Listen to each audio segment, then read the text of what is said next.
have you ever heard of the 5 love languages? Great book, great book. It's like the different ways people communicate love for each other. I believe that I have a undiscovered 6th love language, which is desperate need for large crowds to applaud them. So if we could just one more time, just one. Oh, woo! I can look myself in the mirror tonight. I am excited. Thank you for that. Thank you for that. That's awesome. My name is Gomer. You can call me Gomer. That's my nickname. That's not my real name. My parents did love me. My real name is Michael Gormley, but ever since I went to college here at Franciscan decades ago, I go by the name of Gomer. It's my nickname for you young people because I'm hip. Not at all. And so, I'm married. I got 3 kiddos, a 4-year-old. No, don't applaud them. Don't applaud them. They're monsters. But just kidding. They're beautiful disasters. Here's the thing. I wish, and I told this to my wife, and I don't think she really understood what I was kind of going for. I wish that every morning when I wake up, because of my 6th love language, that my kids and my wife would just, align themselves at the foot of my bed and applaud me. But that never happens. My daughter Cecilia, instead, who is as quiet as a ninja, 2.5 years old, she is exactly eye height with me when I'm laying down in bed horizontally. So she comes up at 6 or 5. Apparently there's like a 5:50 now. I didn't know that time existed. And she comes up and she just stares at me until I wake up. And I usually wake up screaming hysterically. So, but that's okay. That's okay. She's cool. Ish. But today is something really important. And I brought up my iPhone because I need your help. I graduated from Franciscan University's graduate program 5 years and 1 week ago today. Settle down. I know, right? I'm smart. But what I need for you is so 5 years ago in 1 week, I drove from here to St. Louis, where I got married to my wife today, 5 years ago. So feeding on this affirmation. I love it. You're welcome. So what I want you to do, just kidding, is I want you to say, I'm going to record this, a video, and send it to my wife. I want you all to yell, "I love you, Shannon." Okay, can you do that for me? Test run. 1, 2, 3. I love you, Shannon. That was awful. Just kidding. Okay, here we go. Okay, it's recording. I'll edit this out. 1, 2, 3. Passable. Okay. We'll call that passable. We'll say that's passable. You passed. Hopefully that gets me out of the doghouse being thousands of miles away. I'm from Houston, Texas.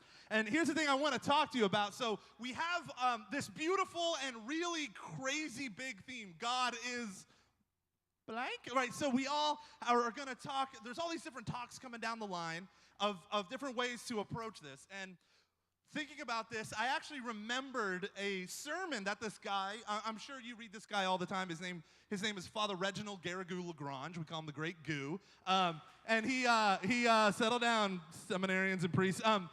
He was a really famous guy, super brilliant guy. He's the only one that ever gave Pope St. John Paul II like an A-, so that was kind of awkward. But and he's a saint now, so in your face. Father Reginald Garrigou Lagrange used to give these phenomenal, super smart homilies. And all these people from around Rome would come and hear him. And one day, this guy said, "This was the greatest homily I've ever heard from Father Reginald." He stood up, and he had just read the readings for the day. And one of the readings was the Exodus chapter 3 reading, where God reveals himself. Bob talked about that earlier. I am who I am, right? I am, right? So that whole deal. And so he goes up to the podium, and to the ambo, and he wants to give this awesome homily, and he stands there, and he says, "God is," and at that moment, he was overcome by the reality of who God is, and he was so overwhelmed by the fact that human language falls short to declare the glory of God. So he's like, God is, and it took him 3 tries, and he finally stopped and just looked at everyone at Mass, and he just said, "God is." And that's all. And he sat down. Guy later on said, "That was the greatest homily he ever gave." I don't know, it's because it's so short, but he said that was the greatest homily he ever gave because it got to the matter, the heart of the matter. And the heart of the matter is God is. God is real. God is powerful. God is wonderful. God is amazing. God is so many things. God is everything, but everything is not God, because that'd be pantheism. You'd be a heretic. What? And God is all of these things. God is all of these things. But I want to point out one beautiful way that God has revealed himself to me. In sacred scripture, in the book of Sirach, right, everyone's favorite book. In the book of Sirach, chapter 6, there's 3 verses, 14, 15, and 16, that says, a faithful friend is like. And my favorite one is the first one, where it says, a faithful friend is like a sturdy shelter. And one who finds, and when you find one, you have found a treasure. Now, my best friend is a guy named Chris Miller, awesome guy, phenomenal guy. I remember the day when I had to be, the 3 different times when I had to be a sturdy shelter for him. And those times were when we were in high school. We had to grow in our faith together, and so we would challenge each other, and we kind of grew up in this nerdy little thing where we challenge each other to grow in knowledge of our faith. The next time when I had to be a sturdy shelter for him, and that was where we were doing that for each other, but was when he joined a frat and went a little bucket of crazy for a while. And every time we would have a conversation, it would always end with him yelling at me and like, you're a jerk and you don't understand and I gotta be me. And I'm like, okay. And then at the end of him like going off in this rant, he's like, but thank you for saying all this stuff that you said. And then he ended up going into seminary, so that was cool. In the middle of the frat, and he took 2 guys out of the fraternity with him into seminary. That's awesome, yeah. Yeah, yeah. So she was taking a photo of me, so I wanted to point at her. And then the third time was the scariest time of my life, when I realized that God was calling me out of childhood into adulthood, where he called me on the phone and he said, Mike, I need to tell you something. I am going to Balad Air Force Base, Iraq, to be, I'm going to be there for 120 days. He was in the Air Force at the time. And he said, and he started to cry, and he said, if anything happens to me, take care of my wife and my kids. And at that moment, I knew that our friendship had, like, I mean, he was literally placing he was figuratively placing the most important things in his life into my hands, because we grew up in the faith together, because we challenged each other with the gospel. And there were plenty of times when he had to challenge me with it.